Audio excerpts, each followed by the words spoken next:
Bom dia, boa tarde, queridos amigos, amigas. Estamos começando hoje os Diálogos Humanizadores com a querida Lu, que vai trazer a abordagem linda, Reggio Emília, com muitas experimentações, práticas, trocas e o que é mais importante, né? A gente vê esse ser humano que constrói em muitos aspectos a sua forma não só educativa de aprendizagem, mas também essa construção de redes, né? Porque quando nós conseguimos nos conectar, assim como nossos cérebros, nossas emoções e os nossos vínculos. Há muitas formas de fazer, nós integramos até as nossas partes que estavam, né, desconectadas, porque percebemos que, sim, existem muitas formas de fazer, somos seres diversos. Então, repassando para você, querida Lu, para começarmos. Seu áudio está fechado, querida Lu. Bem-vinda, Sil. Bem, muito bom dia para vocês, bom giorno. Eu fico muito agradecida desse grupo que me alimenta muito, que me inspira bastante para continuar nessa ideia de vamos transformar a educação, que está sempre em transformação, né? E eu sou de Sorocaba, acabei de falar hoje, né? E a minha infância, a escola que me formou, ela era uma escola de freiras, e assim, eu posso dizer que eu nunca critiquei a escola como criança, mesmo adulta, tudo que eu vi que fizeram para mim na escola da minha infância foi maravilhoso. Então, eu fui respeitada, era uma escola de pedagogia transmissiva, era um atrás do outro, sim, mas a gente tinha muita coisa boa na escola. E as freiras davam para a gente uma humanização muito grande. Então, eu não me senti nada mal na minha escola. E depois eu fui para a universidade, fui fazer química, sou química de formação, e depois fui fazer mestrado em fitoquímica. E a minha paixão sempre foi a transformação de Lavoisier, né? Agora eu transformo com a educação, né? Voltei para a região de Sorocaba para trabalhar numa empresa que enriquecia urânio, né, uma empresa da Marinha. Eu era química da usina de enriquecimento isotópico de urânio para fazer um submarino movido a energia nuclear, mas eu não gostei de trabalhar com a radioatividade, nem um pouco, e também questionava muito aquele enriquecimento, e eu resolvi pegar meu diploma de licenciatura e tal, e fui dar aula e entrei na escola, e daí a escola não saiu mais de mim. Então, só para saber que eu sou jovem há muito tempo, já tenho uma história longa, e aí eu fui, depois que eu estava para me aposentar, eu pensei, poxa, já fui professora, coordenadora, nunca fui diretora e dona de escola, vou abrir uma. E resolvi abrir uma escola, que começou pelo ensino médio, que era essa a minha experiência. E eu demorei alguns anos para pensar na educação infantil, mas chegamos na educação infantil e eu, com aquela ideia de querer sempre o melhor para os alunos, eu fui procurar saber o que era a melhor proposta para a educação infantil no planeta.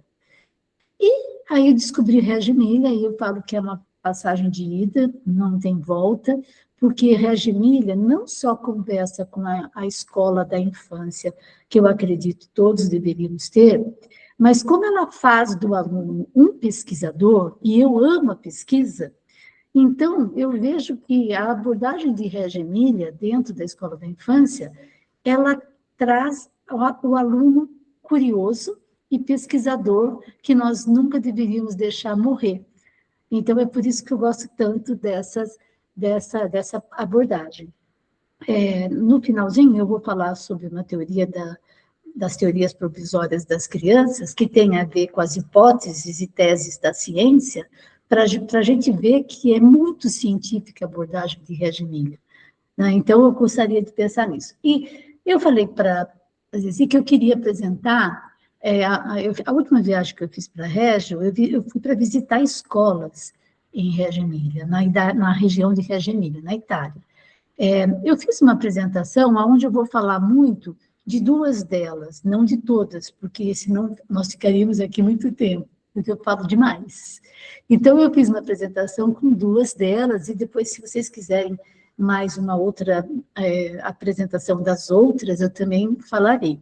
Mas essas duas, eu coloquei algumas coisas que eu achei muito interessante, como que as pessoas pensam quando elas querem qualidade e não tem tanta gente para trabalhar. Então, eu achei muito interessante algumas coisas que eu acho que combina muito com as comunidades que a gente sonha de ter no Brasil. Então, é isso. Vamos lá? E vocês podem me interromper a qualquer hora, tá?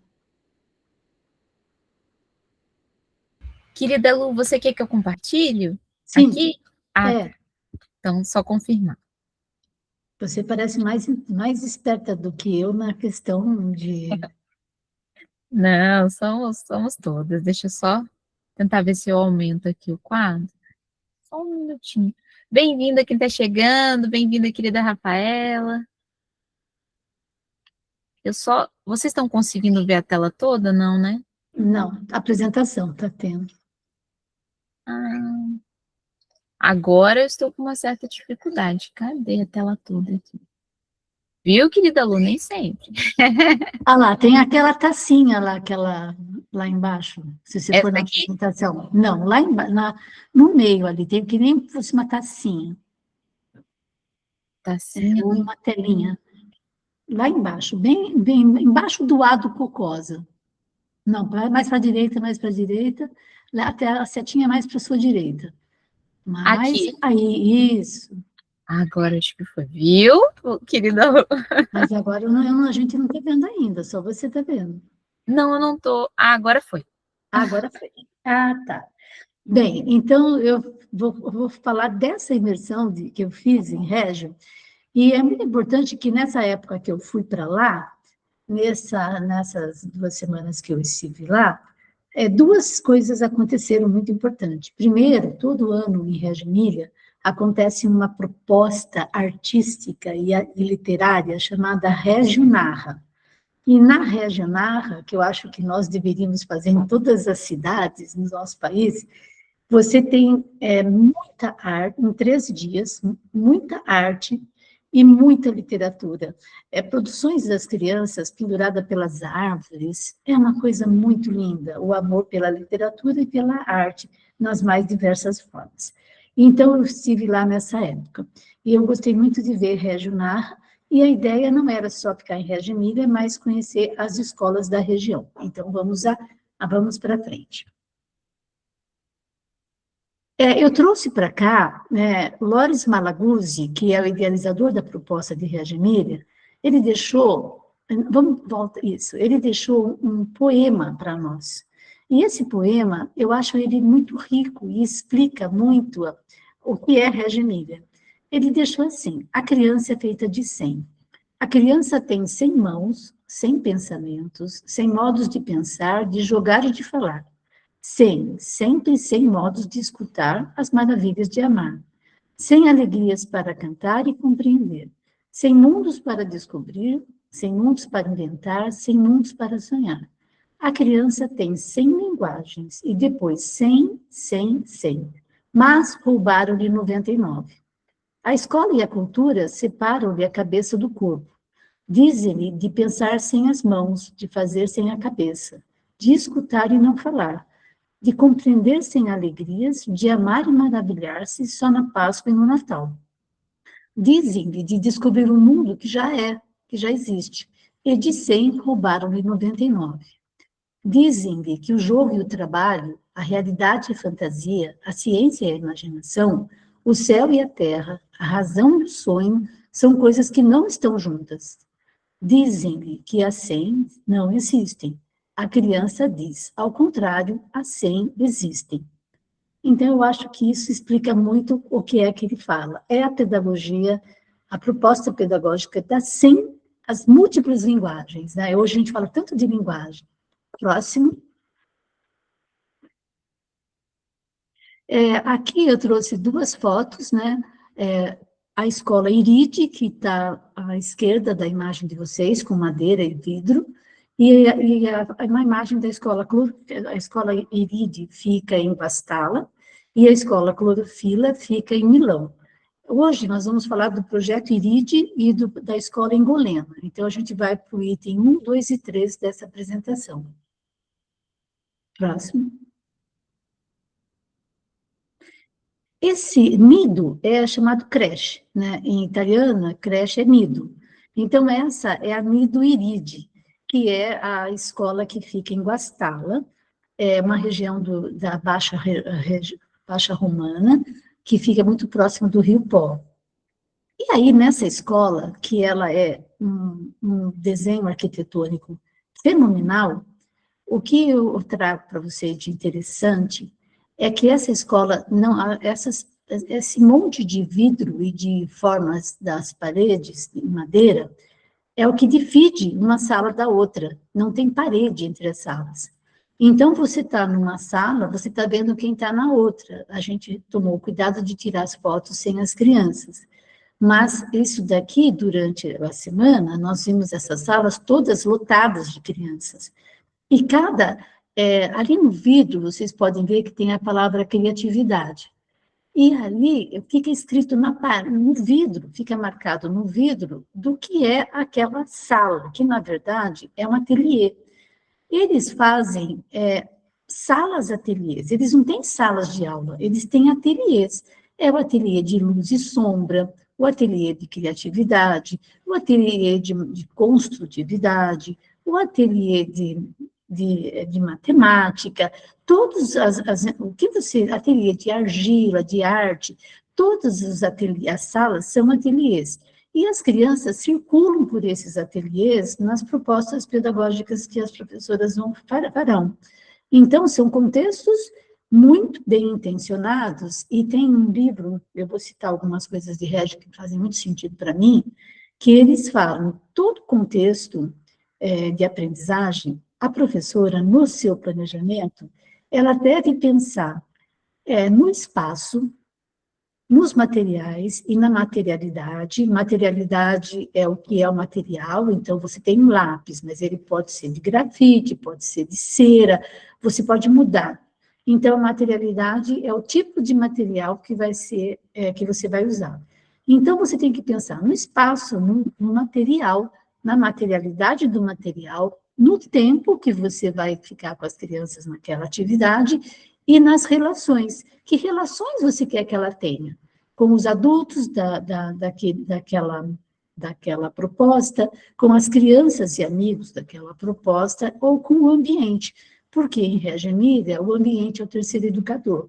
Então, nós temos uma proposta onde nós falamos que a proposta de Reggio Emília, ela coloca para as crianças e para a sociedade que as crianças têm 3 educadores, os adultos da família e da escola. As crianças, que são seus pares, da escola e da família. E o ambiente como terceiro educador. E muitas pessoas acham que é o ambiente lá do meio ambiente, lá de fora, também. Mas é o ambiente onde ele está inserido. É muito interessante a gente andar nas escolas de Régio, que a gente percebe que não tem nada de armário alto, porque é colocado para nós que, ao respeitar a criança tem que ter acesso a tudo que tem na sala de aula dela, senão não deveria estar ali, porque senão não faz sentido, já que o espaço é o terceiro educador. Vamos em frente? Eu gosto de falar, eu vou falar só esses 2 textinhos, dessa primeira parte e a segunda, que fala assim: o Nido Guastalla, conhecido também como Escola Iride, fica em Guastalla, uma das cidades que compõem o sistema educativo da região da Baixa Romana. Atualmente, são 14 serviços educativos, quer dizer, 14 municípios vinculados ao projeto Infância. Uma estrutura que nasceu em 2005 e que cuida não apenas da parte pedagógica, mas também da formação continuada dos educadores e da gestão econômica compartilhada entre os municípios. O que isso quer dizer? Que é uma ideia que eu nunca tinha pensado na minha vida. Esses 14 municípios, existe uma diretora para os 14 municípios. Ela é uma diretora pedagógica que ela idealiza e conversa com todos os 14 municípios. As pessoas que a gente encontra nas escolas não são diretoras, elas são pedagogistas responsáveis pela escola e estão numa hierarquia abaixo dessa diretora que pensa os 14 municípios. Então, elas têm reuniões semanais com essa diretora, e tudo que é feito é dividido custo e material humano e econômico entre os 14 municípios, para que todos tenham uma mesma proposta para entregar para as crianças. Eu achei isso muito interessante, porque é uma redução de custo e uma potencialização do recurso humano. Próximo. Cada família contribui com uma taxa que é proporcional à renda dela. Um modelo de acesso que, por si só, já é uma declaração política sobre o que se entende por educação pública de qualidade. A escola é pública, mas as famílias elas vão contribuir um pouco com aquilo que ela ganha, proporcional ao que ela ganha. A escola foi inaugurada em setembro de 2015, mas antes disso, em 2014, houve um terremoto que destruiu a região. E aí a Iride nasceu, sobre os escombros, literalmente. E isso tem muito a ver com a história que nasce de Reggio Emília, porque Loris Maguzzi era um educador, um pedagogista, jornalista, ele tinha muitas formações, e ele viu as mulheres, depois da Segunda Guerra Mundial, tirarem seus filhos dos escombros da guerra, e a primeira coisa que elas fizeram é, onde nossas crianças vão estudar, por conta do tempo que elas passaram sem a escola. Então, a ideia do Nido Iride parece muito similar àquilo que aconteceu lá atrás. Essa foto também traz uma bandeja de produtos naturais, e isso é uma coisa que eu vou pedir para vocês olharem com atenção. É muito comum as pessoas acharem que a gente não tem material para trabalhar com as crianças.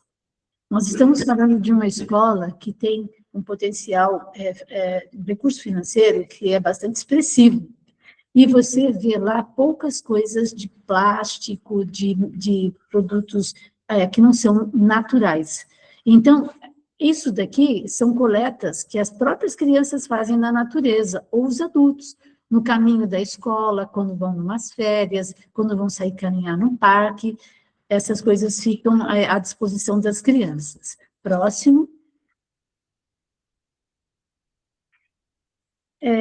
As professoras arrumam esses ateliês sempre com materiais da natureza. Então, você vê à esquerda um pedaço de um tronco com flores, as crianças estão vendo aquilo, e isso faz parte da proposta de Reggio Emília, que é a estética, que é essa estesia que a gente fala, de você olhar o que é bom e belo ao seu redor. Porque quando a palavra estesia, qual é o contrário de estesia? Anestesia. Então, se você não tem coisas que mexem com o seu sensorial, com a imagem, com o tato, com todos os sentidos nossos, você está anestesiado. Então, a palavra estesia e estética faz parte da proposta de Reggio Emília. Eu vi as crianças fazerem essa proposta na argila, colocando, olha, pedaços de laranja, casca de laranja se estão envelhecidas, e eles conversando, a professora sentada ao lado deles, e era um grupinho de 4 crianças que fizeram esse arranjo, para perceber que, apesar de ter 24, 25 crianças numa turma, as professoras dividem. Então, uma professora leva para passear no parque, um grupo, e 4 ou 5 fica com a outra professora fazendo essa atividade que vocês estão vendo aí. Certo? Próximo.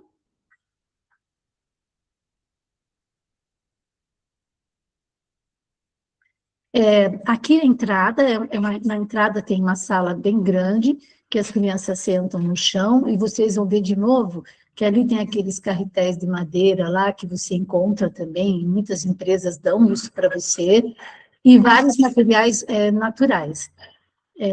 Só um minutinho. E aí você vê do lado, tem esse arco de madeira, né? E fios passando por esse arco, e todos os comunicados que chegaram da família naquele dia são colocados aí. Então, todas as pessoas têm acesso à comunicação da família com a escola, porque fica apresentado aí um prendedor de roupa de uma maneira bastante simples, né? E ali tem a comunicação, para ninguém falar, eu não li, eu não vi. Então, alguém chega e já a mãe entrega o que é importante para a família e é colocado ali para que seja socializado. Então, as professoras têm que passar por ali e ler o que é importante que a família disse. Próximo. Isso, parece que a escola foi enfeitada para a gente, mas não, isso é assim o dia todo. A criança pegou uma cadeira e colocou uma boneca ali em cima, vai ficar ali.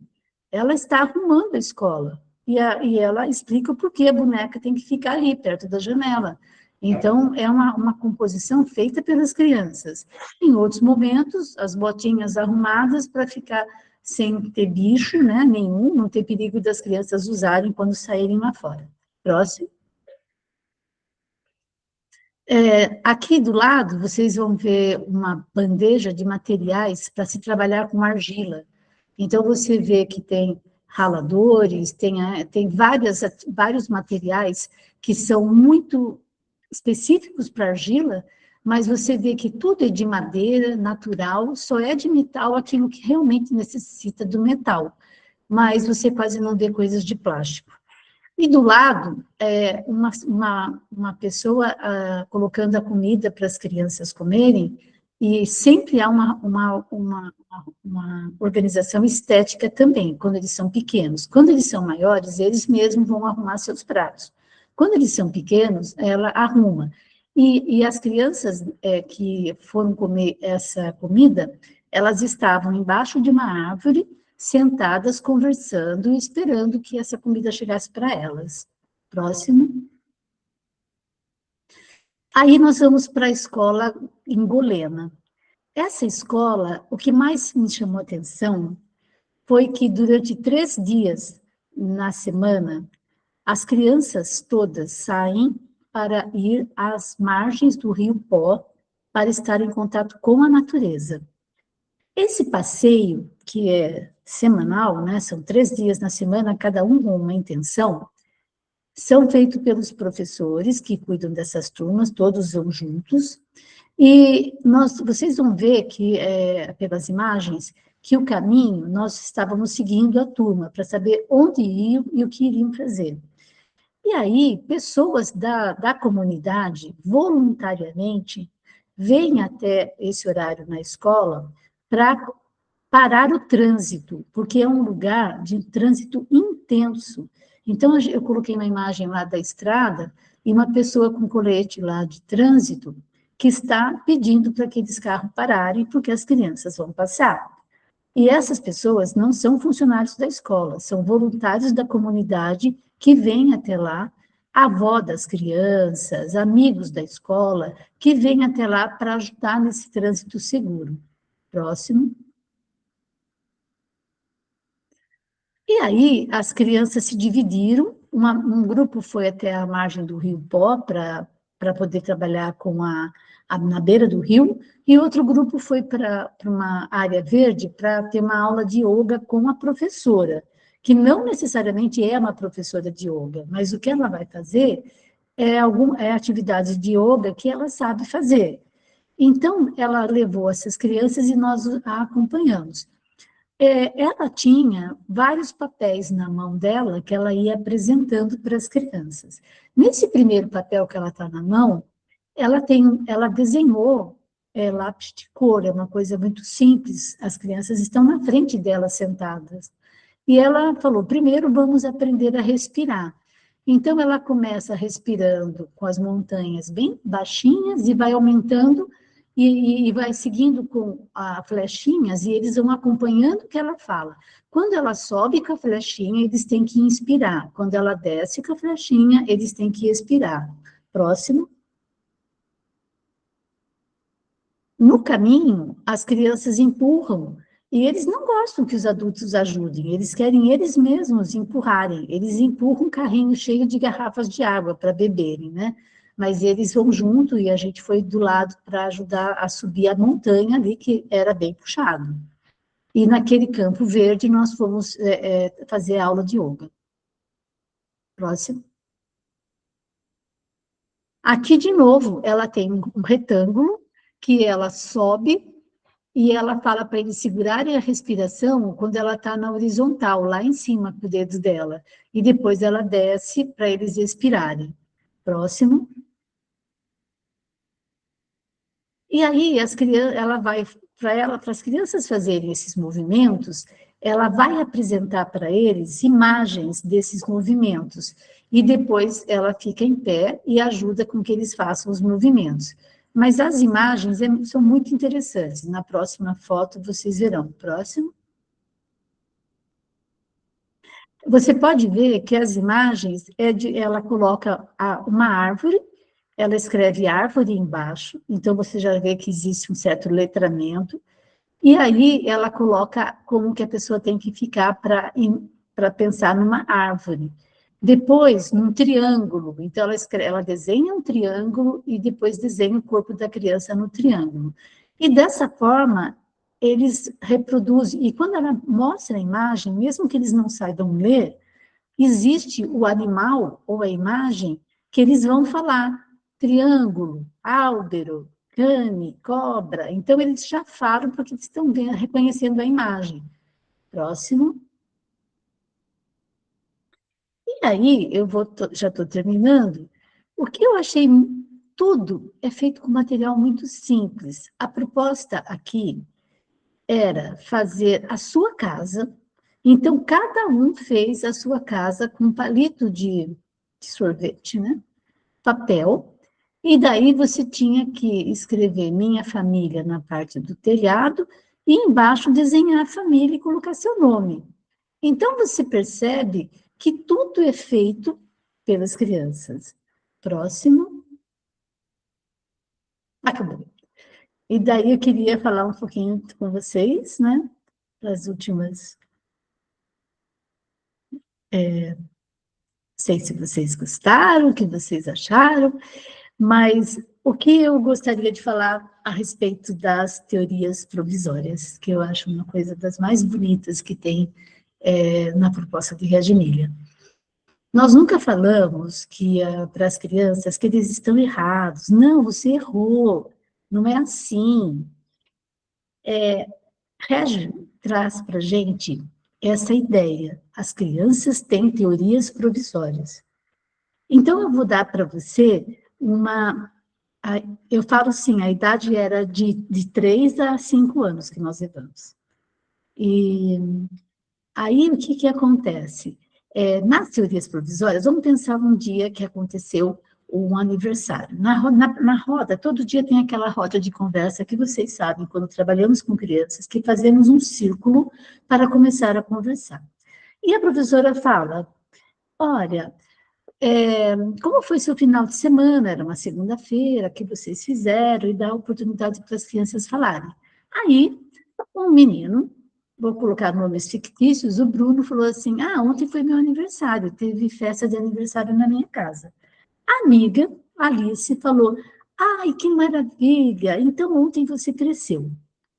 Daí a professora, ele olhou para ela e a professora falou, por que o Bruno cresceu ontem? Alice falou, porque quando tem o dia do aniversário da gente e as pessoas entram e falam, nossa, como você cresceu. Então, crescemos do dia do aniversário. Essa é uma teoria da Alice, que você não vai falar que está errada. Daí, o Bruno falou assim, nossa, mas a minha mãe falou que a gente cresce enquanto dorme, que o médico disse isso para ela, que a gente cresce enquanto dorme. Daí a professora fala, Alice acha que crescemos no dia do aniversário, você acha que a gente cresce enquanto dorme. Como você acha que a gente cresce enquanto dorme? Ele falou, eu acho que é assim, na hora que a gente dorme, a gente fecha os olhos e não lembra de nada. E o osso carregou a gente o dia inteiro, ele também está cansado. Então, ele fala, nossa, graças a Deus, ele dormiu. E eu posso relaxar um pouquinho. E daí o osso se espalha para dormir um pouquinho, para ficar um pouco mais descansado. E daí ele se espalha. E de manhã, quando a mãe da gente bate e fala, acorda, Bruno, está na hora de ir para a escola. A gente acorda assustado, e o osso tem que ficar duro para que eu possa levantar. Então, ele não tem tempo de voltar no tamanho que ele tinha ontem. Então, ele endurece. E aí a gente já cresceu um pouquinho.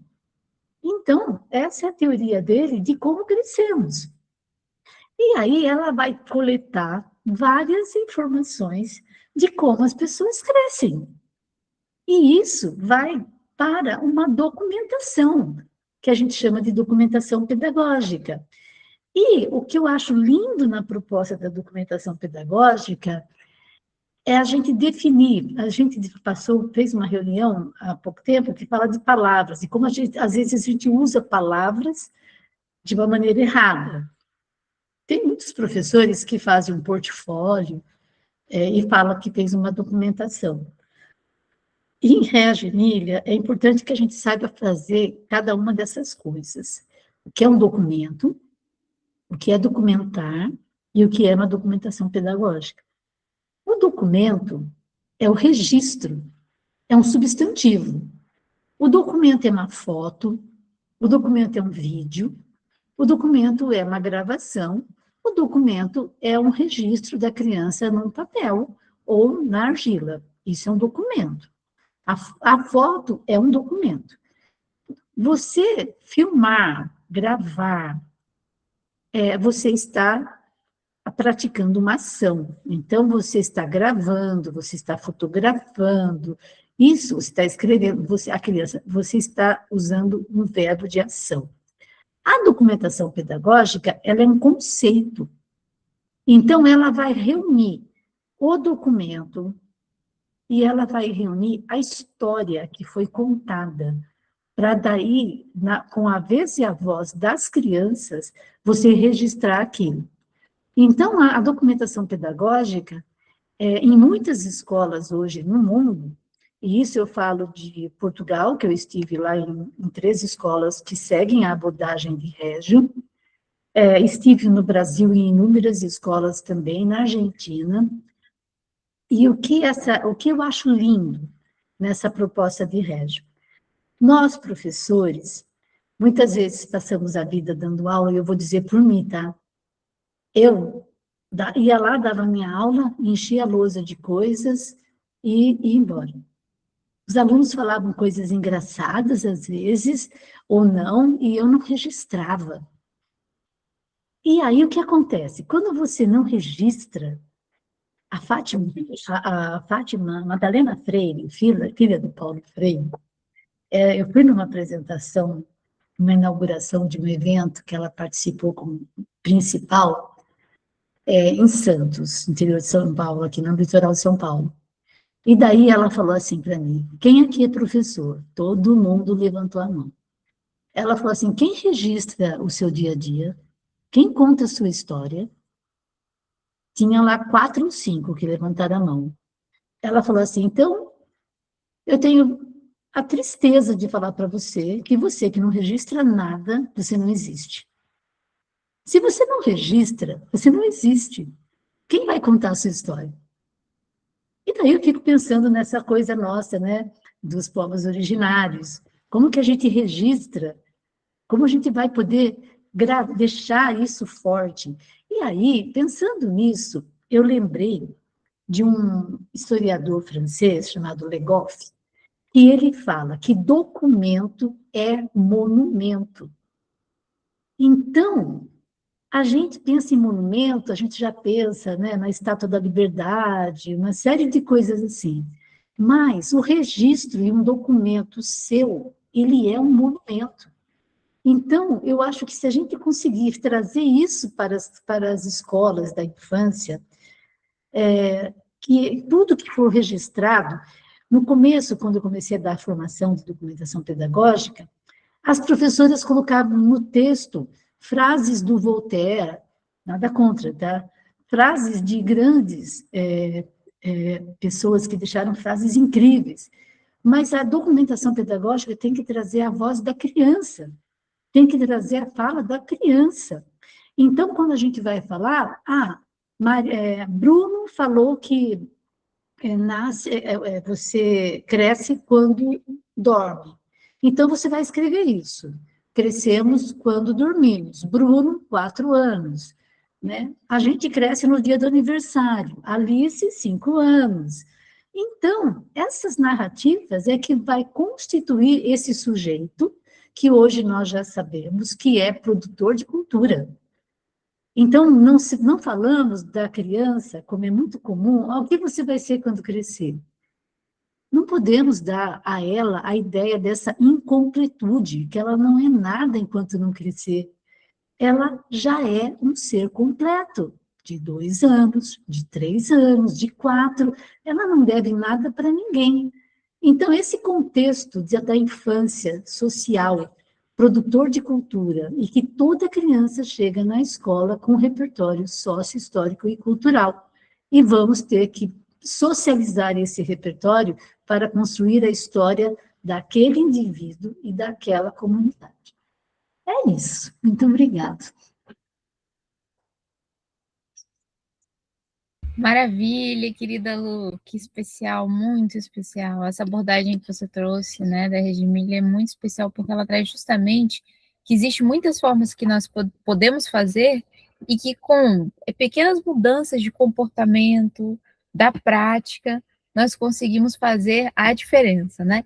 E aí eu queria perguntar para você uma questão que me ficou assim, que eu acho que pode trazer, né, uma reflexão também nesse ponto, é o que você viu, por exemplo, que de fato consegue causar uma mudança nesse processo de realmente transformar um pouquinho da educação, que você percebeu em todos os lugares que você foi, Regemílio, o que você percebeu de diferencial ou que traz essas evidências? Eu sei que você trouxe várias fotos, porque assim, se nós falamos também Maria Montessori, se nós trazemos também, tem as mesmas bases também muito parecidas, né? Não posso dizer que é igual, porque não é, mas tem muitas questões em comum, porque em geral, tudo que é mais humanizador, ele se integra e vai por um caminho, né?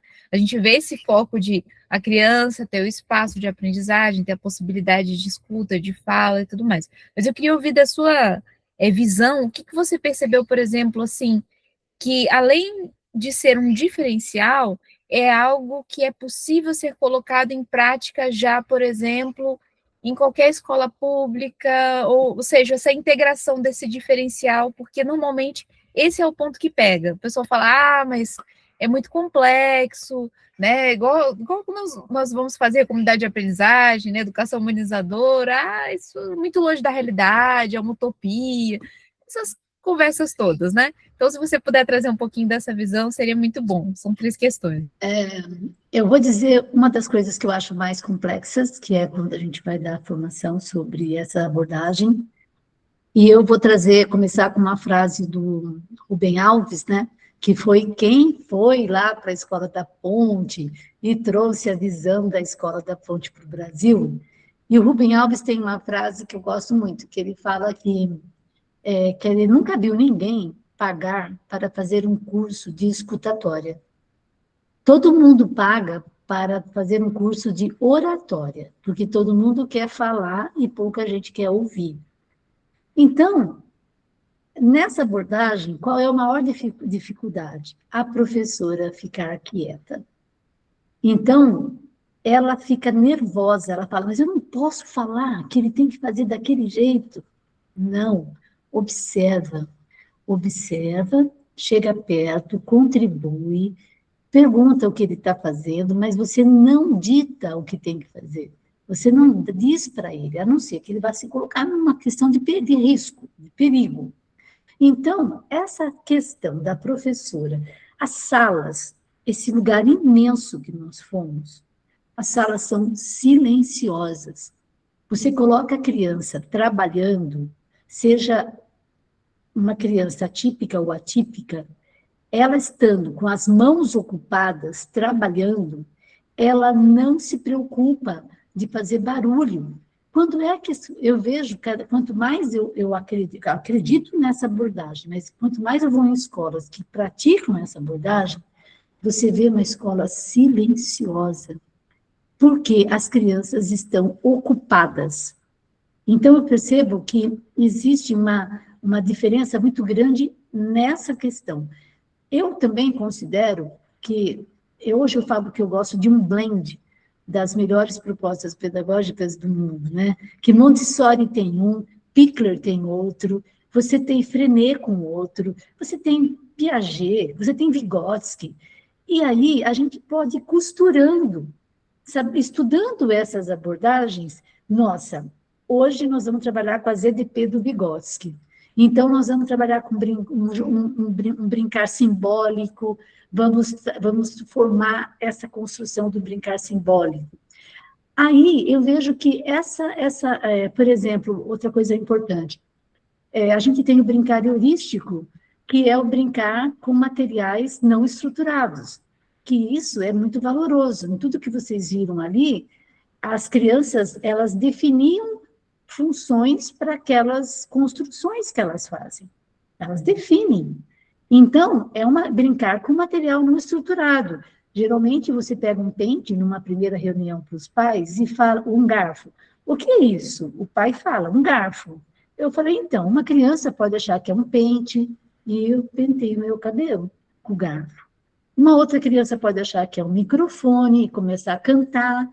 Então, você tem a criança, quando ela explora livremente os objetos, os materiais, ela ressignifica, e é muito bonito de você ver como essa coisa de ressignificar um objeto que, para algum adulto, já é um objeto já proposital, que ninguém tem que discutir. É muito comum adultos falarem assim, nossa, eu dei um presente, uma boneca tão linda para minha sobrinha, para minha filha, ela ficou mais tempo brincando com a caixa e com o papel do que com a boneca. Mas a boneca está pronta. Ela não tem o que criar. Não vamos dar boneca para as crianças, não é disso que elas estão falando. A gente está falando que esse brincar com a boneca é o brincar simbólico, ele é importante. Todas as escolas de Régio, Montessori, tudo tem o brincar simbólico e o brincar heurístico. Nós estamos falando que as crianças precisam das duas coisas, porque o brincar simbólico vai ajudá-la a se relacionar com a sociedade que ela está inserida. Então, na escola, nós pedimos para os pais não trazerem, por exemplo, a Barbie, aquela boneca reborn. É para eles não comprarem? Não. Se ele acha que ele tem que comprar, ele vai comprar e a criança vai brincar na família, na casa dela. Porque aquele é um brinquedo que o pai considerou importante comprar, ou porque a criança gostou, ou porque o pai quer que ela tenha o que todas as amiguinhas têm. Não vamos entrar nessa questão. A escola não pode trazer essa questão da marca, desse consumismo, porque daí a gente vai mexer com outras coisas que a gente vai ter que trabalhar em relação à educação ambiental, à educação da escola e à educação da família. Então, existem várias coisas que ficam implícitas nessa abordagem da criatividade da criança, que é maravilhosa, ela cria e ela produz. E as coisas que falam, eu me lembro da última vez que eu conversei com uma garota, que ela falou, eu falei, ela assim, nossa, como essa cidade é grande. Daí a professora mostrou a cidade mais antiga, quando a cidade era menor. Daí ela falou assim, dá para ver por que a cidade agora é grande e antes ela era pequena. Aí a menina tem 4 anos. Por quê? Porque agora as casas já cresceram. As casas cresceram, ela está falando dos prédios. Então, a foto antiga trazia as casas, não tinha prédio na cidade. Então, olha a ideia dela do que é crescer uma cidade. Ficou alto. A gente é pequeno e cresce. A cidade é pequena e cresce. Então, eu acho que, se eu fosse falar para você, tem que ter uma sensibilidade muito grande, tem que ouvir a criança e tem que colocar para ela aquilo que você vê do interesse dela. Os ambientes são esteticamente arrumados. Se vai trabalhar com cores, com material colorido, e a professora quer que ele faça como fala, quando você faz em ordem apresentado, do amarelo bem clarinho até o amarelo forte. Ou então, se você quer que eles façam tudo misturado, Então, até a maneira de você arrumar o material que eles vão utilizar e disponibilizar para eles é intencionalmente preparado, para que a estética seja vista desde o começo. E quando eles veem a estética desde o começo, eles começam a ser crianças que tudo que eles fazem, eles primeiro arrumam para fazer. Porque aquela beleza estética, né, ela vira valor para eles. Eles não deixam tudo desarrumado, e eles passam a arrumar. É muito, muito, muito interessante isso, sabe? Isso, existe a ordem das coisas, e é de uma maneira fluida, sem assim, porque todo material é coletivo. Então, vocês viram naqueles painéis que eu mostrei, tem o lugar das folhas maiores, das folhas menores, das sementes, tudo é esteticamente arrumado para eles. Então, eles já chegam num ambiente que é limpo e é trazido uma organização que eles entendem aquela organização. Eles entendem e começam a levar isso para a prática deles. Aqui em Campinas, perto de onde eu moro, a diretora de uma escola, uma creche pública, que segue a abordagem de Régio, ela falou que as crianças, uma criança veio e falou assim, sabe, eu tive que arrumar a minha casa, porque a mamãe não arrumou a mesa direito. Então, eu arrumei para ela, porque eu falei para ela que tem que ficar desse jeito, que fica mais bonito. Então, é bacana. Isso, existe essa classificação, e eu vou terminar, já que essa parte é muito importante para mim, a gente não vive no mundo de algoritmos hoje, com a IA? Então, eu vou falar para vocês de uma coisa do algoritmo. Eu sou química, lembra? E eu vejo que as professoras, quando estão com as crianças pequenas, eu não sei se eu já falei sobre isso aqui, se eu falei, me desculpa, quando vai fazer aquele experimento de fazer o feijãozinho crescer, elas colocam o feijãozinho num copinho pequeno, de plástico, e colocam o feijão, o algodão e a água, e deixa na janela. Aí a criança vê o feijão crescer, certo? Eu passei por isso. Eu trago a minha versão dessa prática.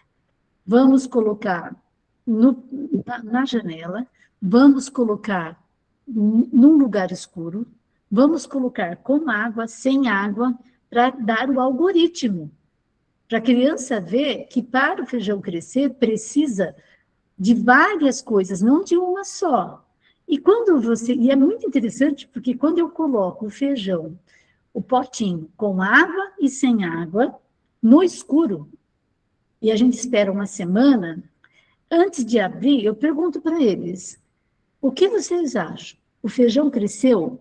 Eles falam, não cresceu, porque ele ficou no escuro, não teve a luz do sol. Quando a gente abre, o feijão que ficou no escuro e sem água, ele não saiu do lugar. Mas o potinho que tinha o feijão com água, mas no escuro, ele é o feijão que mais cresceu. Ele é gigante, porque ele procurou a luz loucamente. Então, ele é enorme. Ele está morto também, porque ele cresce e morre. E quando as crianças veem aquilo, e eles falam, por que ele cresceu tanto? A criança fala, ele buscou a luz, ele queria o sol. Então, é mostrar os algoritmos que o feijão precisa de várias questões para crescer, e, ao mesmo tempo, se você deixar... teve criança que chorou de dó do feijão, porque ele morreu querendo ver o sol. É isso, gente. Eu adoro falar dessas coisas que as crianças falam e fazem. É muito lindo. Muito especial, querida Lu, fantástico, porque demonstra exatamente essa questão, né, de mudarmos, pequenas mudanças que nós possamos fazer, e é possível, né, claro que tem essa mudança de mentalidade, né, que você coloca com muita clareza, porque é uma visão de escuta, de fala, de você perceber o momento de entrada, realmente repensar a forma de relação com os aprendizes, né, trazendo eles como, não só como coparticipantes, mas mais como co-criadores mesmo da construção, ou seja, eles estão criando a própria aprendizagem, mas eles também estão co-criando as construções de aprendizagem que são feitas, porque senão fica aquela história passiva, né, da educação que a gente fala sobre o ensino, né, que você colocou com muita clareza. Você sabe que na outra escola de Milão, a Clorofila, que é uma escola muito interessante, uma garotinha estava com uma barra de madeira. Essa barra de madeira tinha furinhos e foi passado vários fios de lãs. Então, ela parecia uma faixinha assim, né? Uma barrinha de lã. E aí, essa barrinha de madeira tinha um outro negocinho de linha que ela segurava, como se fosse uma bolsinha, né? E daí eu falei para ela, o que é isso? Uma criança de 4 anos. Ela falou, você não está vendo? É uma bolsa. Não era uma bolsa, mas era uma bolsa para ela. E daí eu falei, que bolsa linda! Você fez essa bolsa? Ela falou, sozinha não. Por quê? Aí ela citou 2 amigos, ela chamava Julia. Ela citou 2 amigos que a ajudaram a fazer. E ela terminou falando assim: aqui ninguém faz nada sozinho. Isso, para mim, mostrou exatamente o que é a pedagogia participativa. Eu faço, eu não faço para o aluno, nem pelo aluno, eu faço com o aluno. E eu mostro para eles que o par dele está do lado dele. Então, é tudo junto. Muito bom, querida Ló. Temos questões. A querida G está com a mão Questões. levantada.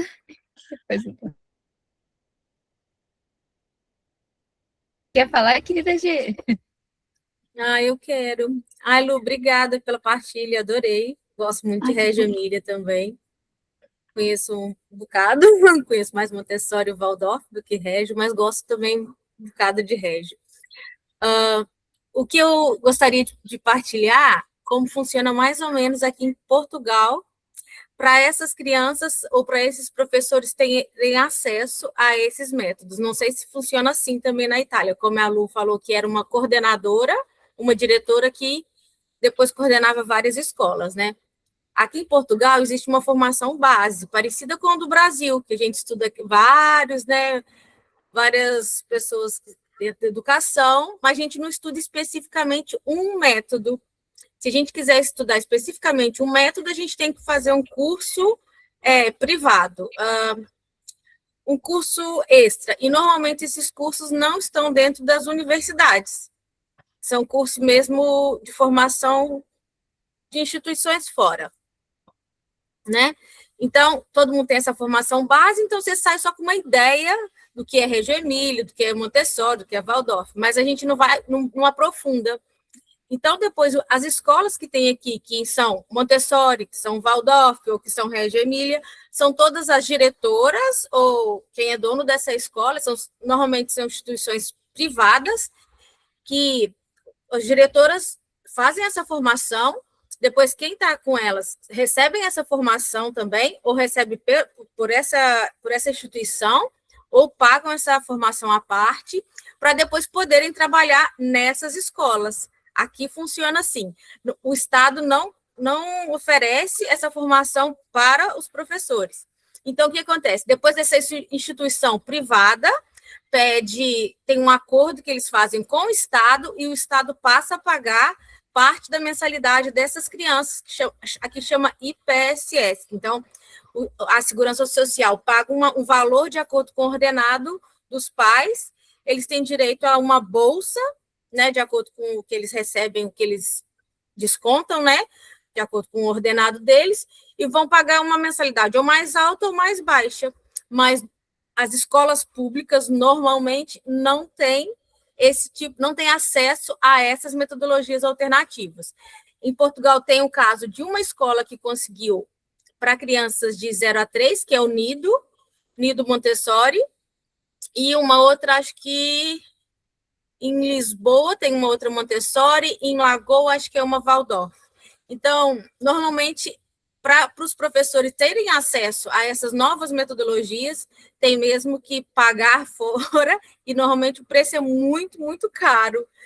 Então, se a gente fizer uma formação com alguém do Brasil, sai mais barato para quem está aqui em Portugal, por causa da moeda, né? Por causa que a moeda é 5 vezes menos, né? Sai mais barato por isso. Tem uma escola Régio aqui pertinho, mas o valor da mensalidade dessa escola, Lu, para as crianças de 0 a 6, são 650 euros por mês para uma criança, num ordenado de Portugal, que é 850.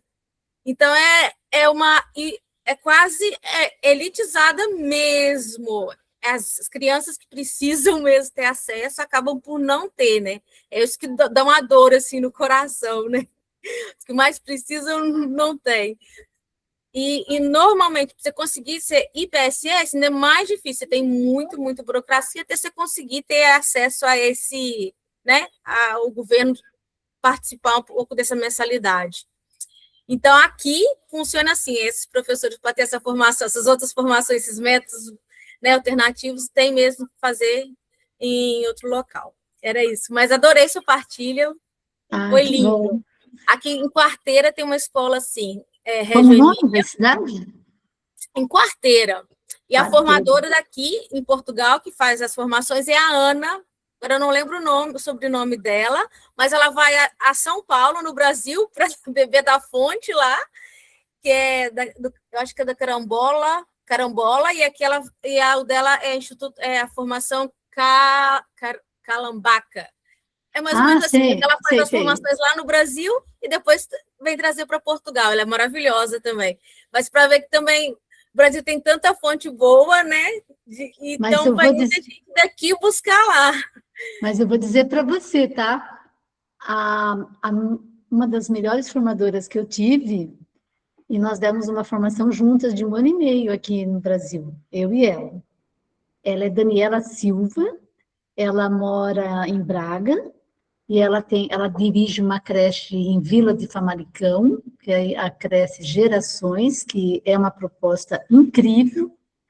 E aí, quando nós fomos, depois de 1 ano e meio, ela convidou a gente para a gente ir para Portugal, visitar as escolas que ela tinha acesso, e a gente fez tipo de uma formatura nossa, recebendo os certificados, num shopping lá de Braga. E aí ela nos levou para a cidade do Porto, para conhecer uma das escolas que eu mais me apaixonei, que é a USMOP, na cidade do Porto. A diretora daquela escola é incrível, e é régio total. Aquela última foto das casinhas e tal, eu acho que foi de lá que eu vi, foi de lá que eu tirei. E daí nós fomos também para Leiria, para visitar Cubo Mágico, e o que eu acho interessante é que a Cubo Mágico, por exemplo, que recebe muitos brasileiros lá, eles já fazem as documentações pedagógicas, igual aqui no Ateliê Carangola, eles já fazem as documentações das crianças virarem materiais para comercializar, para você poder levar, né? Então, eu trouxe muito material da Cubo Mágico, uma escola encantadora, e daí, né, a gente pode, não hoje, né, conversar, porque a Daniela Silva vai adorar poder trabalhar com mais gente sobre essa perspectiva, porque ela fez o doutorado com o casal Júlia e João Formosinho. Agradeci. Querida Lu, só queria colocar rapidamente que, olha, muito bem-vinda, tá? Se você quiser chamar ela aqui também, para a gente conversar, ela trazer um pouco, por favor, tá? Aqui é o espaço aberto para a gente, as redes humanizadoras têm essa proposta nos diálogos humanizadores, que é justamente a gente conseguir dialogar com todas as construções existentes, porque uma educação humanizadora é educação, e a educação é uma, né? Ela é uma unidade. Verdade. Vou trazer a Daniela aqui. Maravilha. Vamos marcar então certinho. Se ela conseguir na próxima ou na outra, você fala, porque na próxima a gente tem marcado uma construção com o querido Rogério, que ele trouxe uns materiais, eu vou até compartilhar novamente para você poder trazer, mas a gente podia marcar na outra semana, na terceira semana, se ela puder, ou na quarta, aí o que for melhor para ela. Tá bom? Maravilha. Vou só passar, não sei se Eduardo. Tá com a mãozinha levantada, querido Rogério. Olha. Boa tarde, pessoal. O Rogério vai falar primeiro? Pode falar, Rogério. Não, eu penso que se a Lu tiver outros relatos, eu acho mais importante do que o que eu queria trazer, tá certo? Esses relatos de práticas, a meu ver, devem vir antes, e a reflexão sobre os relatos depois. Então, eu acho que não faz sentido interromper, tá certo? A gente precisa explorar melhor essa questão.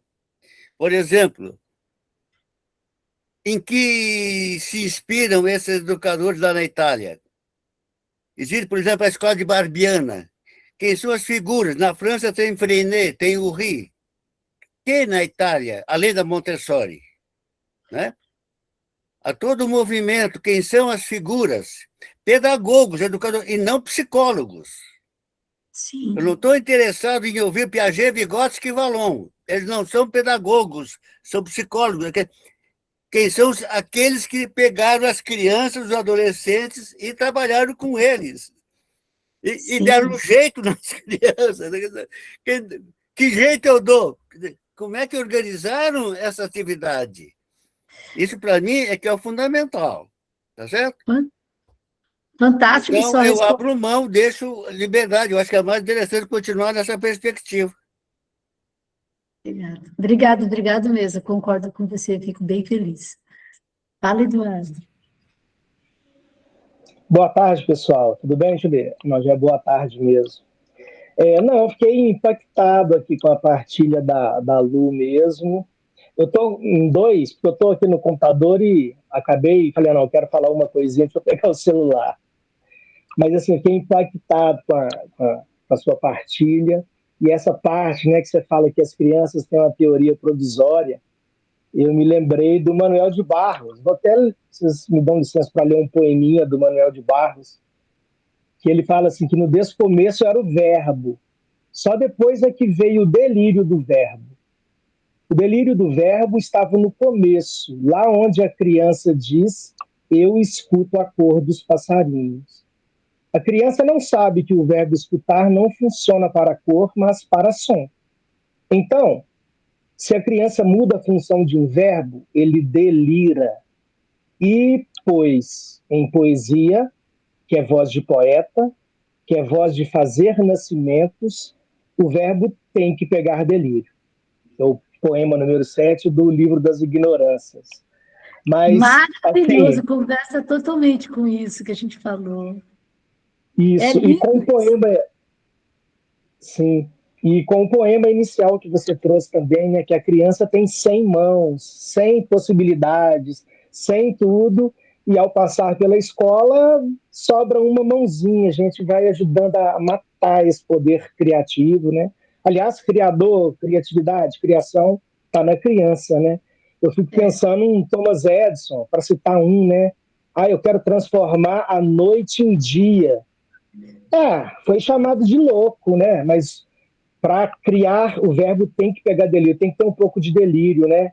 Então, essa parte aí que você falou que as crianças têm teoria provisórias, que é uma citação de alguém aí que você falou, isso me pega muito, assim. Porque eu sou professor de escola tradicional, escola pública e privada aqui no interior de Minas. Tento dar os meus pulinhos para sair fora da caixinha, mas uns tempos desses para trás eu estava lá na aula, se o Pacheco ouvir, hein?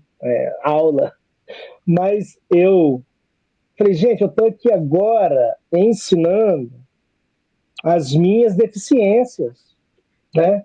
Que eu ensino aquilo ali que eu sou. Se eu sou algo maior, talvez eu ensinaria isso, mas então a gente fica dentro de sala de aula, principalmente, nessa mesmice que eu sou, né? Se eu fosse algo mais, então talvez... Então, por isso que essa questão realmente tem que haver uma mudança generalizada na educação, porque não pode ter esse professor ali na frente, que é o explicador de tudo, né? Que está ali nesse processo de... É o aprender junto, né? Enfim. Uma coisa que eu vou te falar, em cima disso que você falou, que essa questão da arte me toca muito, sabe? E como diretora de uma escola que eu fui, hoje eu não sou mais, né? Eu só trabalho hoje com consultoria.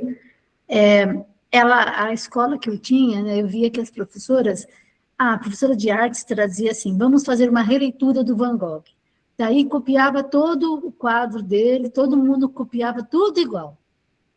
Aí, se um aluno falasse, eu queria pintar o girassol de vermelho. Não, não pode, porque o girassol é amarelo. Não, o girassol dele é vermelho. Isso é a arte dele. Aí eu comecei a fazer provocações. Tipo assim, gente, quando a gente for fazer a releitura do Van Gogh, vamos trazer o vaso com o girassol e deixar que eles reproduzam como eles quiserem. E aí eu vou pedir uma coisa. Eles já eram mais velhos, sabiam escrever, fazer textos. Eu quero que você conte a história do Van Gogh e pede para as crianças mandarem uma carta para o Van Gogh, pedindo para ele não cortar a orelha. Você não pode imaginar cada coisa linda. Quando a gente foi estudar Anne Frank, eu pedi para eles, adolescentes, escreverem uma carta para ela, como se ela estivesse lá naquele quarto em Amsterdã. É coisa de você chorar, sabe? Eu acho que você tem outras maneiras de você introduzir, mesmo escolas tradicionalíssimas eu trabalhei, né? Mas é isso, não vou falar mais, senão às vezes ficar brava comigo. Desculpa. Não, Mas é muito bom estar com vocês. de forma nenhuma, que é o Diálogos Humanizadores. Então, fica à vontade, querida Lu, o espaço é nosso. Eu só queria trazer que a Eliane, ela escreveu aqui, antes de passar para você, querida G, ela colocou: bom dia, peço perdão pela tela fechada, estou em viagem. Gratidão por esse encontro e pela importância desse diálogo, as abordagens como Régio Emília, Lores Malaguzzi, Paulo Freire, Maria Montessori, Emile Pickler, entre outros, não oferecem receitas prontas. Elas inspiram o educador a escutar a criança, valorizar sua autonomia, reconhecer o brincar como linguagem, organizar espaços que favoreçam descobertas e compreender que aprender é um processo construído nas relações. Mais do que defender uma única abordagem, o importante é manter o diálogo vivo. Uma educação de qualidade e humanizada nasce quando existe abertura para aprender, questionar, pesquisar e transformar a prática à luz das necessidades reais das crianças e da comunidade escolar. Isso mesmo, querida Eliane, exatamente isso. Seja muito bem-vinda. E é muito importante a gente trazer essa ideia de rede, essa ideia realmente de uma construção de uma educação como um todo. É a gente não ficar brigando por abordagens, metodologias ou métodos, e sim pensar o que a gente pode fazer na realidade que a gente está vivendo. Porque como a querida Lu colocou para o Eduardo, né, querido Eduardo, não importa se a gente está numa escola convencional ou tradicional, a gente consegue fazer. É claro que muitas vezes a tendência é querer confrontar, aí é um pouco mais complicado, porque quando a gente entra no confronto, a gente acaba queimado. Eu sempre coloco isso, né, numa perspectiva assim de não adianta atacar a aula sem compreender o que está sendo construído naquela localidade, com aquelas pessoas, a mentalidade delas, e ter essa compreensão profunda para poder fazer uma proposta de quê? De mudança de entendimento, de comportamento, de mentalidade, né? Porque nós sabemos que, inclusive em escolas que são muito convencionais, como a querida Lu colocou, às vezes tem relações maravilhosas, que elas fazem essas relações trabalharem a aprendizagem de outra forma. Então, nós somos seres muito mais integrais do que nós imaginamos. Nós só não percebemos a nossa integralidade. Nós nos desmembramos, nós nos fragmentamos e não conseguimos muitas vezes fazer essas conexões. Por isso que o nosso olhar como educador humanizador, como humanização da educação, é ver essa integração, é ver onde nós podemos trazer essa sensibilidade daquele momento para trazer uma metodologia, uma abordagem, uma questão, e também sem precisar fazer isso de uma forma a confrontar, e sim a construir com, porque nós sabemos que é difícil, né? E tem momentos que tem que ter enfrentamentos, mas os enfrentamentos, eles não são para quebra, eles são para construções, e às vezes também necessitamos ter um momento de preparar o solo, né? Sabe o preparar o solo? Quando não é possível fazer muita coisa, então você dá um tempo, deixa o solo germinar e até faz outros tipos de colocações, né? Eu queria falar uma coisinha, é uma historinha bem rápida. um garoto autista, bem difícil de lidar, turma de 3º ano do fundamental. Ele matou um besouro no pátio da escola. E daí, a turma queria bater nele, porque ele matou o besouro. Que não podia matar o besouro, que tinha que proteger a natureza e tal. E daí a professora chamou, porque ela não estava conseguindo controlar a turma. Daí eu fui lá e ela me contou isso. Daí eu peguei e fiz a roda e ele ficou chorando lá num canto. Daí eu falei para ele, Henrico, vem até aqui, vamos conversar? Ele veio. Daí eu falei, gente, quem aqui mata mosquito? Um monte de gente levantou a mão. Quem mata pernilongo? Levantaram a mão. Quem mata barata? Daí eu levantei a mão, mato barata. Quem mata aranha? Levantei a mão. Daí eu falei, quem mata besouro? Ele levantou a mão e eu levantei a mão. Não que eu matasse, mas eu queria ser solidária a ele, porque ele estava sendo maltratado. Aí eu falei, bem, então nós vimos aqui que tem pessoas que matam alguns animaizinhos da natureza, porque ou tem nojo, ou tem medo e tal. Tudo bem? Tudo bem. O Henrico matou um besouro. O besouro morreu. Vamos pensar no besouro que morreu?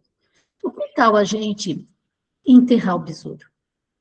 Vamos fazer enterrar o besouro na natureza, para ele voltar para a natureza, já que está morto? Não é isso que a gente faz?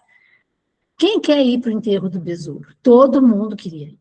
Descemos, pegamos o besouro, peguei uma caixinha de fósforo, pedi para o Henrico colocar o besouro na caixinha de fósforo. Tudo que eu vou contar para vocês, as crianças fizeram, e eu fiquei encantada. Por quê? Agora nós temos que ir na floresta. Venham comigo, falou a uma das garotinhas lá, venham comigo.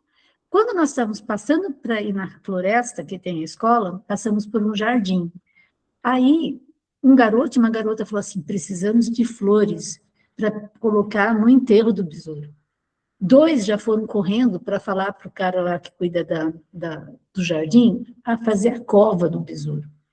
Então, já movimentou a escola toda lá. Um lá foi fazer a cova, chegamos lá, o Henrico enterrou o besouro, daí a garota, que é prima dele, fez todo mundo pegar um montinho de terra. Agora, isso elas já viram em filme, já viram em outros lugares. Todo mundo pegou um pouquinho de terra para jogar em cima do besouro. Aí um falou assim, eu vou fazer uma cruz. Ele fez uma cruz com graveto lá para colocar em cima da coisa do besouro. E daí, no final, essa garota, ela é muito divertida, mas ela falou assim, todo mundo agora em silêncio, porque eu vou fazer as últimas palavras em homenagem ao besouro. Ela fez um discurso para o besouro, maravilhoso, dava vontade de gravar. E daí todos saíram abraçados com o Henrico, que parou de chorar, e que é um autista que foi respeitado, e que enterrou o besouro na floresta para sempre. Eu acho que é isso, gente, construir, né? Exatamente, querida Lu, é exatamente isso. E esse ponto é esse tempo, né? Essa é a grande dificuldade, muitas vezes, que a gente tem na escola pública e na escola convencional, é a construção desse tempo. Por isso que aí vem as estratégias, é uma coisa que a gente sempre coloca aqui, estratégias para construir o tempo, porque a tendência é a burocracia tentar, né, não dar esses espaços, mas aí vai sendo explicado, né? Não, mas ó, na aula, a gente está trabalhando na aula, a gente está trabalhando a construção biológica, então vai trazer o processo químico e tal. Então a gente vai ficando bom de explicação, né, para trazer essas referências.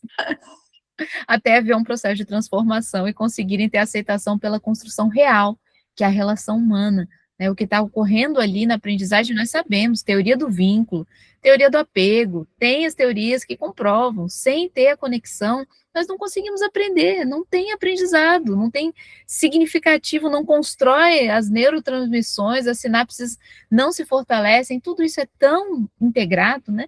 Mas eu vou passar para a querida G, que ela já estava com a mãozinha levantada também. Zi, eu esqueci de fechar, né, o que eu estava falando sobre das formações e tudo, e esqueci de citar você, que é uma pedagoga e é uma professora maravilhosa, que vem aqui tirar esse tempo da sua vida para partilhar coisas lindas. E, assim, de coração aberto, né? Porque é tudo gratuito, essa organização toda, esse tempo todo que você doa para as crianças, né? Para nós, e que é, assim, maravilhoso, né? Porque não adianta nada a gente conhecer tantos métodos, tantas abordagens, se a gente não for um educador humanizado, né? O que você está falando aí, que a criança aprende, né, através do afeto. Então, se a gente tiver várias formações, mas não for uma pessoa, né, humanizada, consciente do que está fazendo, da intenção que vai colocar, né, nada adianta, né? E você é uma pessoa que está assim, de coração, sim, nossa, que reúne, mas você é a principal que organiza, né? Você e o resto dos mentores que dão esse tempo, né, de coração aberto. Então, gratidão por vocês também. Obrigada. Agradecida, querida G. Somos todos aqui, né? Estamos em construção, mas agradeço o carinho, né? Tem também a metodologia, a abordagem da educação humanizadora. Um dia eu vou trazer para vocês, porque eu já trago da alfabetização humanizada, desenvolvimentos potenciais, movimento pedagógico ecológico, e tem tantos, né? Como nasci, como a Lu colocou, né? Quando você nasce, assim, você dá asa para a pessoa, né? Nasci já numa comunidade humanizadora, então me deram muita asa. Né? Então, eu tive um mérito de nascer numa comunidade onde eu tive a possibilidade de me expandir potencialmente, crescer, desenvolver, e estou até hoje com essa comunidade, ainda trabalhamos juntas em várias gerações.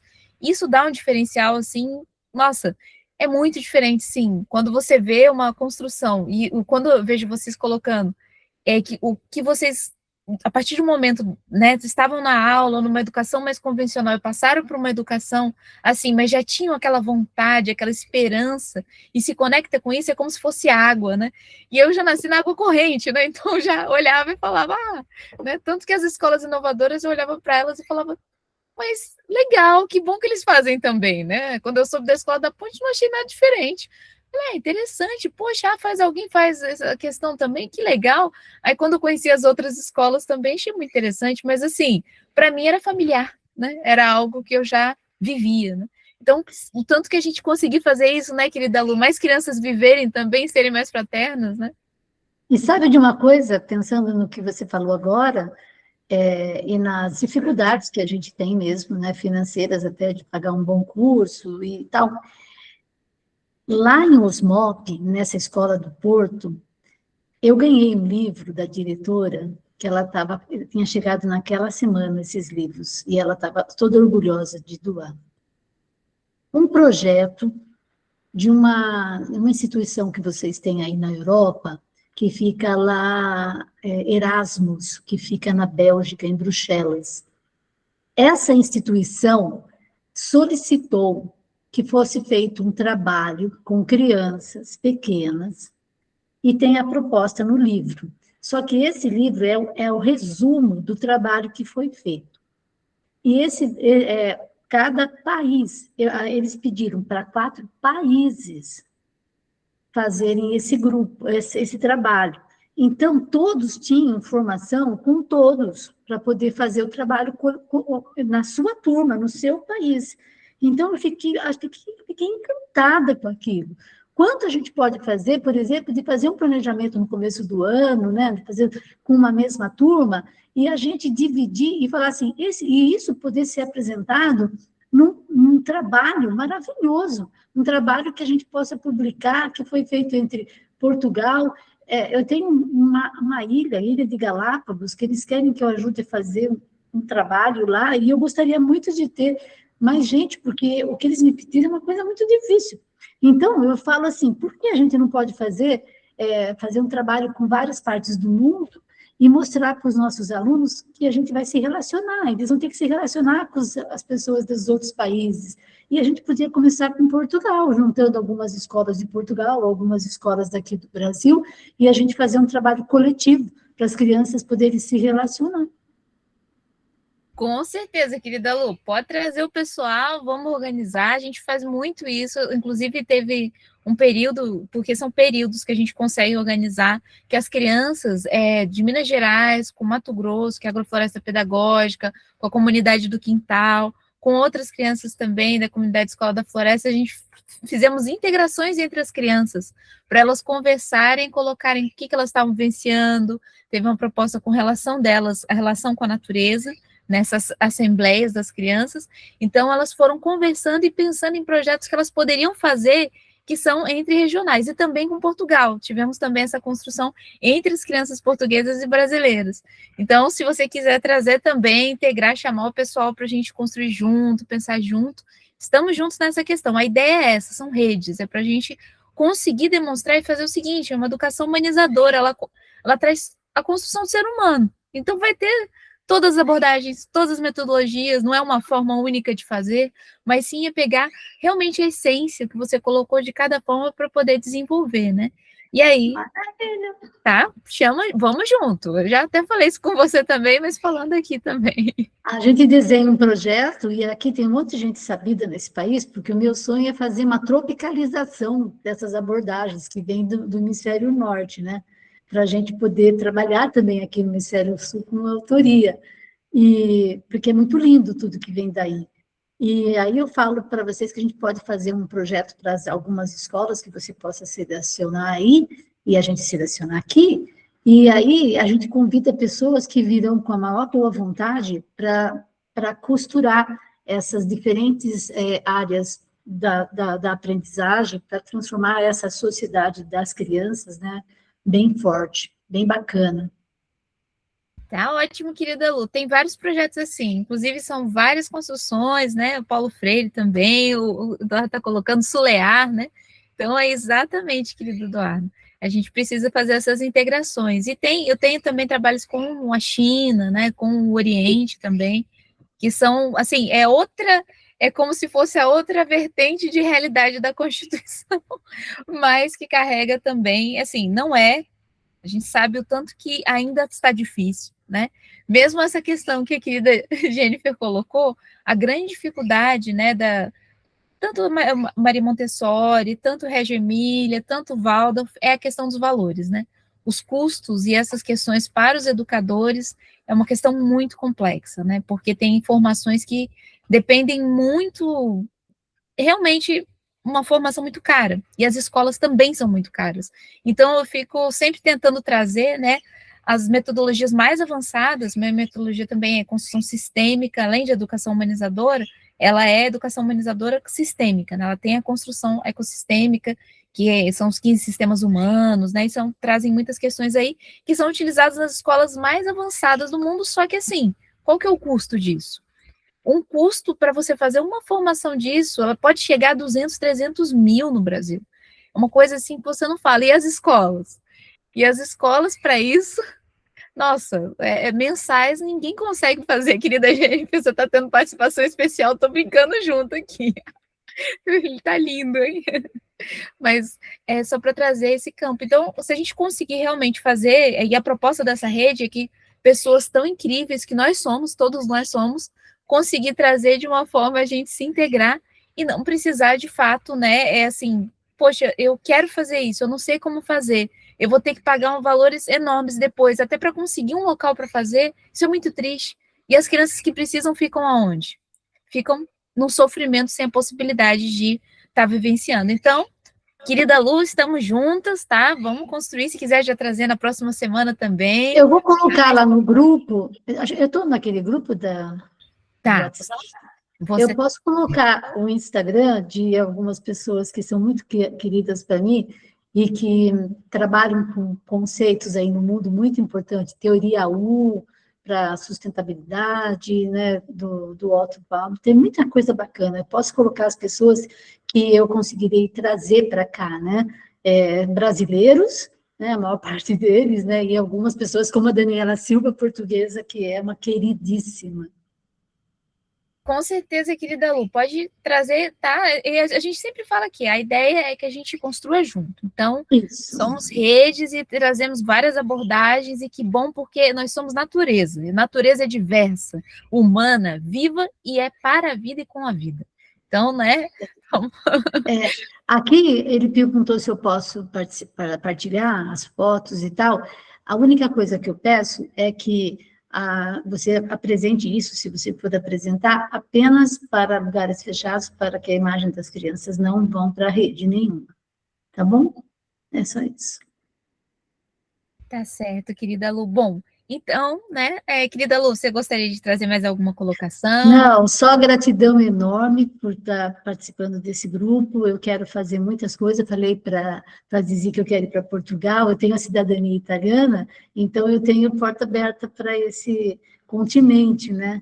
E eu gostaria de poder ir para a África e poder ir para Portugal, né? Então, até custear a viagem é legal, mas daí saber onde vai morar, nunca morei aí.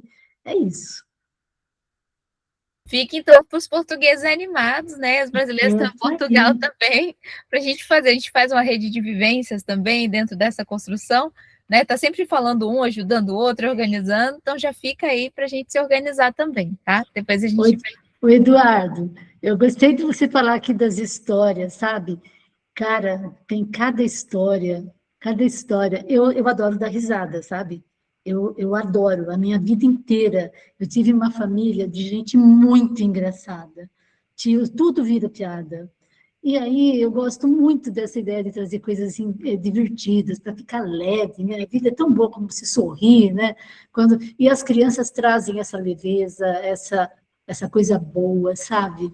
Que nem um garotinho que ele queria fazer auriculopuntura com a psicóloga que eu contratei na escola, que eu pedia para ela fazer a auriculopuntura e conversar com as crianças, deitado, com aromaterapia, eles amavam. Daí ele chegou para mim e falou, Lu, a Vera está aí hoje? Eu falei, a Vera, ela vem mais tarde, por quê? É porque, e na auriculopuntura com criança, você coloca a sementinha de mostarda, né? Aí ele falou assim para mim, é porque ela precisa pôr a sementinha de ketchup que caiu da minha orelha.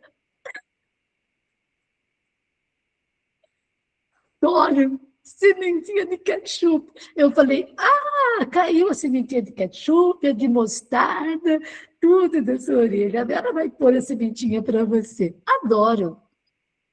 Então, e nisso, né, o que é ketchup, o que é mostarda, da onde veio a palavra, né? Então, a aprendizagem já cria um leque total, né? Muito bom, gente, muito bom. E essas histórias, por exemplo, a história do besouro aí que você contou, tem um potencial, a teoria está toda por trás da historinha que você contou, né? Então aí fica suave na nave, a gente aprende brincando, realmente. Muito bom. E forma vínculo, né? E cada um fez uma parte naquele enterro. Cada um fez uma parte. Muito importante. Psicologia pura também. A querida Rafaela está aqui também, sabe? É psicologia pura. A gente trabalha. Você aprovou, Rafaela? Aprovou o enterro do besouro? Não sei se ela está conseguindo nos ouvir, mas ela, no momento, ela abriu a câmera. Ela abriu a câmera. Então, tá bom, gente. Olha, muito obrigada pela oportunidade.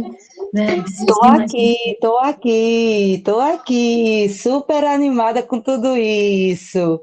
É porque o meu celular está bem lento, o celular, a internet, não sei. Mas, assim, psicologia pura, né? Vygotsky aí, pleno.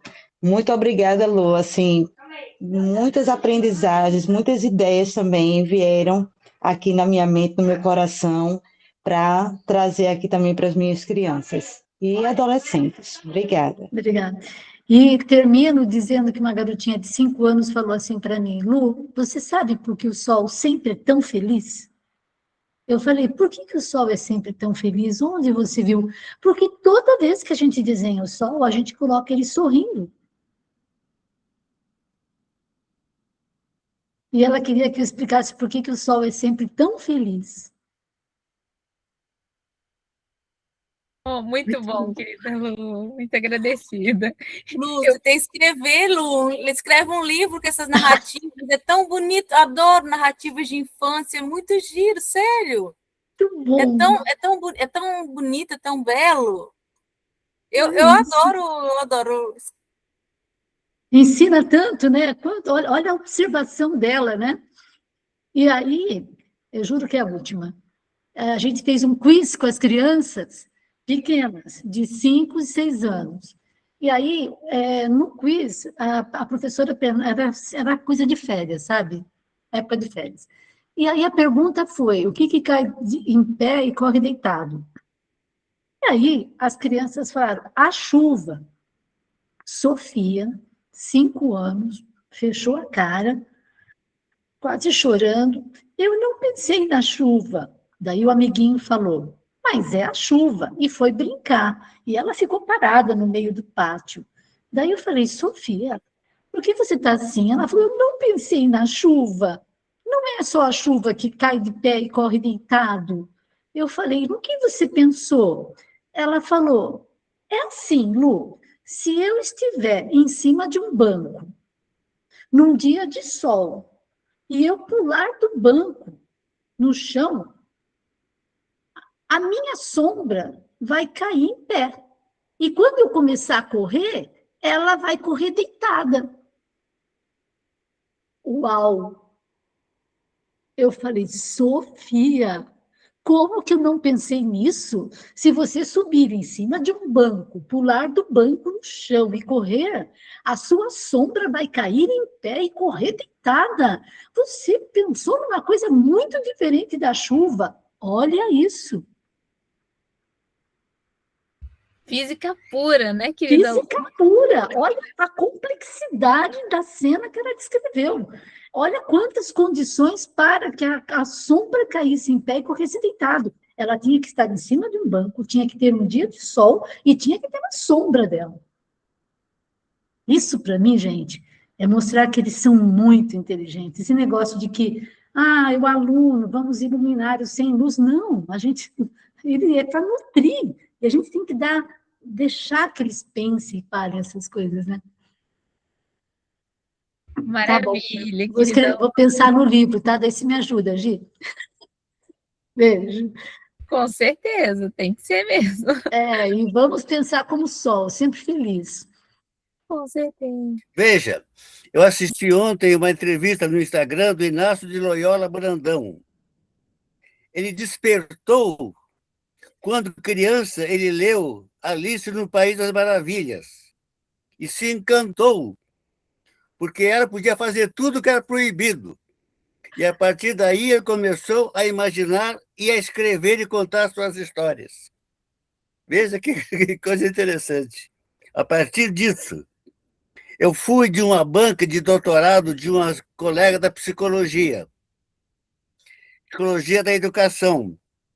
Havia um grupo de estudantes numa escola aqui em Sobradinho, marcado para ser reprovados. Não tinha jeito, aqueles meninos não aprendiam.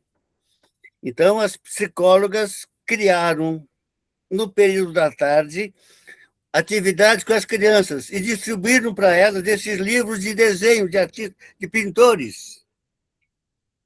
E as crianças começaram a ver aquilo, se maravilhar e trocar ideias, e, de repente, estavam discutindo os pintores. E aconteceu que, com isso, elas também, de repente, na sala de aula, essas crianças começaram a levantar a mão, a falar e tal. E aí ficou uma surpresa. As avós, as mães foram na escola. O que está acontecendo com as meninas? Elas agora estão gostando da escola. Bom, só que, no final do ano, a diretora e a orientadora pedagógica entenderam que as crianças, apesar de tudo isso, não podiam ser aprovadas porque tinham perdido muito tempo. Ou seja, o sistema matou a criança. Bom, mas essa é a questão fundamental que a gente tem que discutir, a burocracia. Então, a instituição. Por isso, a questão da pedagogia institucional, entendeu? Que a gente precisa aprofundar e explorar isso. Por que isso que a Lu contou não é a regra? Para a gente não ser ingênuo, né? E nem paranoico, tá certo? Quer dizer, como é que a gente pode se posicionar diante disso? Parabéns, então, muito obrigado por hoje. Aguardo no próximo sábado a continuidade. Tá. Rogério, uma coisa que eu vou te falar, eu fui professora em escolas super tradicionais, né, para passar no vestibular, Enem e tal. E aí, nas minhas provas, eu colocava sempre 2 questões, porque a gente tinha tanto conteúdo para cobrar deles, que eu, como aluna, já tive provas que eu tive perguntas que eu não tinha estudado profundamente aquilo, e eu não sabia responder direito. Então, eu ficava com pena dos meus alunos. Então, eu deixava 2 questões para eles fazerem a pergunta para mim e dar a resposta no final, porque eu tinha que saber se a pergunta era boa. E aí, eles amavam, e a letra deles, na hora que eles escreviam a pergunta, era uma coisa encantadora, porque a pergunta era deles. E aí eu tinha que dar nota para a pergunta, porque daí ele colocava ali a pergunta, aquilo que ele mais estudou e sabia, e depois a resposta, o gabarito estava lá no final. E eu sempre burlei o sistema burocrático, que a prova valia todas de 0 a 10. E eu dava 12, 11, 10,5. Aí a diretora falava assim, mas eu explicava para eles, olha, gente, essa resposta é 10 vezes melhor do que meu gabarito. Ele respondeu muito melhor do que eu, então vai ter 12. Mas o 12 só vai de um bimestre para o outro, né? Não passa de um ano para o outro. Você sabe de uma coisa? As diretoras falavam, se deu 12. Falei, dei. A resposta era maravilhosa. Nunca pensei naquilo. Aí virou comum. Elas deixavam eu fazer isso, porque no final a gente balizava tudo no 10. Mas por que não 12? Quem define o 10?